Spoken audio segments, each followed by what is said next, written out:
नमस्कार। साहित्य तक के बुक कैफे की एक दिन एक किताब में मैं जयप्रकाश पांडे आपका स्वागत करता हूं और आज मैं सू नाइट की बहुचर्चित पुस्तक एनएलपी एट वर्क, ऑफिस में एनएलपी द्वारा सफलता पाएं के साथ उपस्थित हूं।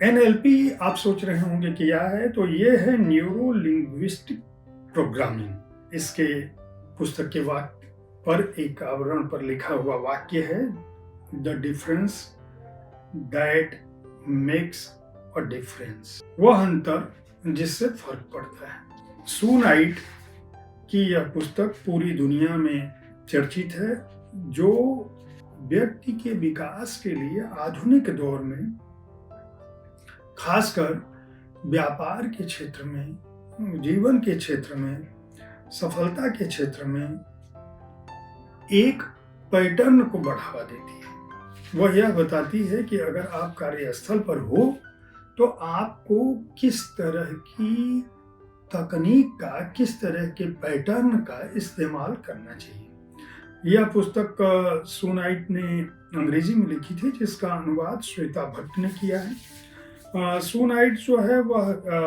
कारोबार जगत में गुणवत्ता सुधार के लिए इस तकनीक का उन्होंने पहली बार प्रयोग किया था। वे एक अंतर्राष्ट्रीय सलाहकार और वक्ता के रूप में जानी जाती हैं। सार्वजनिक क्षेत्रों के लिए यह पाठ्यक्रम चलाती हैं और कंपनी में नेतृत्व, विकास और प्रशिक्षण के क्षेत्र में दुनिया भर में जो सम्मेलन होते हैं, वहाँ उनकी व्याप्ति है। उनके कार्य क्षेत्र में यूरोप और भारत का एक बड़ा हिस्सा शामिल है।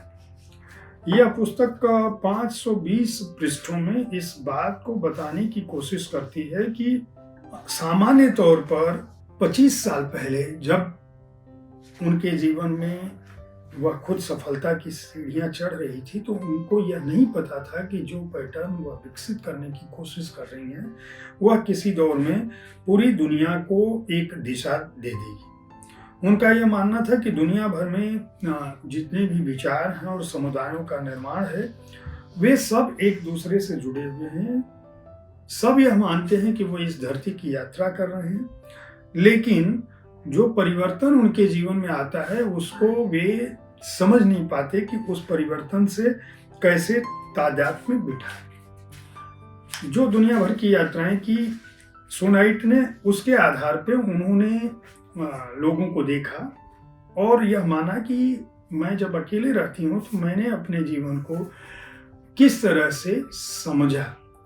वे बताती हैं कि किस तरह से ग्रामीण समुदाय के लोग पूरी दुनिया में जितना भी संभव है एक दूसरे का सहयोग करते हैं। वहीं पे उन्होंने देखा कि जो एक तरफ जो है फ्रांस में ग्रामीण समुदाय एक दूसरे का सहयोग करता है, वहीं दूसरी तरफ इनकी पत्नी, इनका बेटा अपनी पत्नी और उसके पोते पोती जो ब्रिटेन में रह रहे हैं, एक न्यूजीलैंड में रह रहा है, दोनों अपने जीवन में सफल हैं, लेकिन उस तरह का तादात्म्य नहीं है इनके बीच जो तादात्म्य होना चाहिए।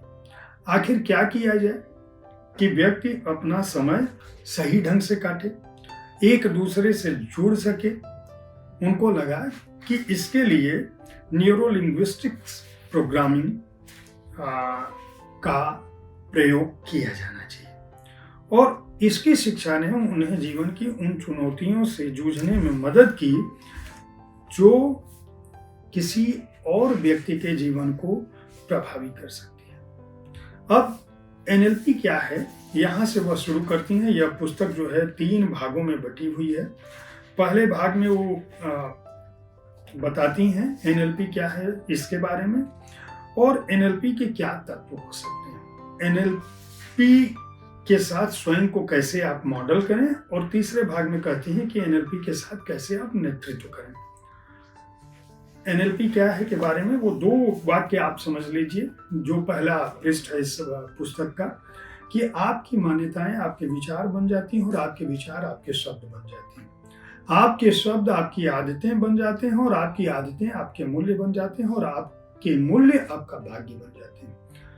सू नाइट का कहना है, ये उन्होंने नहीं कहा था, महात्मा गांधी ने कहा था। उनका कहना है कि ये व्यक्ति परक अनुभव की संरचना का अध्ययन है और उस अध्ययन से आप एक पैटर्न ऐसा विकसित करते हैं अपने अनुभवों से जो अच्छे और बुरे को अंगीकार करता है और उसी के माध्यम से आप उत्कृष्टता की खोज करते हैं।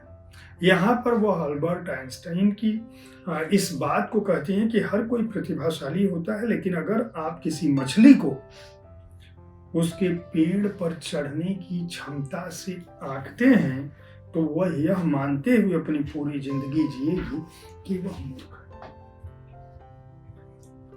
इसका अर्थ आप यह समझ लीजिए कि अगर आप किसी व्यक्ति की योग्यता का आकलन करते हैं तो उसकी क्षमताओं के हिसाब से उसकी योग्यता का आकलन करना होगा, न कि आप ये कहिए कि मछली तो पेड़ पर नहीं चढ़ सकती इसलिए वो मूर्ख है या उसके अंदर क्षमता नहीं।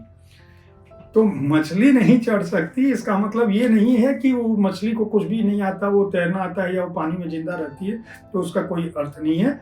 और इसी के साथ वह इस बात को अपनी इस NLP की प्रोग्रामिंग की सीख को लोगों के सामने रखती हैं। वो कहती हैं कि सबसे पहले आपको ये जानना होगा कि आपके सोचने का तरीका क्या है, सोच का पैटर्न क्या है, आपकी दुनिया के फिल्टर क्या है, वहाँ आपको लगाना पड़ेगा। यानी आपको चेक करना पड़ेगा कि आपके जीवन के लिए क्या क्या उपयोगी है, क्या जरूरी है, क्या नहीं जरूरी है। क्योंकि आपके जीवन में जब हम सुबह से शाम तक ही चलते हैं तो हमारे जीवन में हर दिन हर व्यक्ति को 10, 20, 50 लोग मिलते हैं, लेकिन उन 50 लोगों का आपके जीवन में क्या महत्व है ये आपको सोचना पड़ेगा। अपने शरीर से सोचना पड़ेगा कि हमारी अपनी क्षमताएं क्या है, हम जो संवाद करते हैं उनका अर्थ क्या है। प्रश्न आपको अपने आप उठाना पड़ेगा, अपने अवचेतन मन के अंदर झांकना पड़ेगा। आपकी भाषा जो है अच्छी होनी चाहिए। मॉडलिंग सफल जीवन यापन के लिए आपको रणनीतियां बनानी पड़ेंगी और इसके लिए आपको अपनी आंतरिक क्षमता को देखना पड़ेगा, उसको सही दिशा में ले जाना पड़ेगा। आपको अपने जीवन के लिए मान्यताएं गढ़नी पड़ेंगी कि मैं कहाँ जाना चाहती हूँ या चाहता हूँ और क्या वह आप वास्तव में प्राप्त कर सकते हैं अगर आप ये सब कुछ को तय कर लेंगे कि मुझे इस दिशा में जाना है और यह मेरे जाने का तरीका है। उसके लिए फिर आप परिणाम और परिणाम के साथ साथ आप समय सीमा भी तय कर सकते हैं। इसके साथ साथ अगर आप इस तरह के बन गए तो आपको अपने साथ के लोगों में विश्वास का माहौल बनाना पड़ेगा, उनके लिए एक विचार रखने पड़ेंगे। जो आपके साथ लोग हैं अगर वो आगे बढ़ेंगे तो आप निश्चित रूप से समन्वित रूप से आगे बढ़ सकेंगे। तकनीकी बात को उन्होंने कहा है, लेकिन इसमें जीवन में हास्य के उपयोग का भी बहुत बड़ा महत्व है। यह पुस्तक अगर आप प्रबंधन के क्षेत्र में, जीवन के क्षेत्र में, अपने व्यक्तित्व को विकसित करने के क्षेत्र में आगे बढ़ना चाहते हैं तो इस पुस्तक को खरीद कर पढ़ सकते हैं। लेकिन कोई भी पुस्तक, विचार और कोई भी व्यक्ति और आदर्श आपको तब तक बदल नहीं सकता जब तक कि आप खुद यह तय न कर लें कि मुझे बदलना है। यानी केवल पढ़ने से ज्ञान नहीं आएगा, आपको उस पर अमल करने से बात बनेगी। तो आप इस पुस्तक को प्रभात प्रकाशन ने प्रकाशित किया है, 750 रुपये मूल्य है, पृष्ठ संख्या 520 है, खरीद कर पढ़ सकते हैं। उम्मीद है साहित्य तक का यह एपिसोड आपको पसंद आया होगा। इस कार्यक्रम में आप किस तरह की पुस्तकों की चर्चा चाहते हैं इसके बारे में अपनी राय से हमें जरूर अवगत कराएं। हमारी कोशिश है कि विविध विधाओं की पुस्तकों के साथ आपके पास हर दिन पहुंचूं ताकि आपको अपनी पसंद की पुस्तक चुनने में आसानी हो। कल ठीक इसी समय किसी और किताब के साथ मैं फिर मिलूंगा। देखते रहें साहित्य तक। धन्यवाद।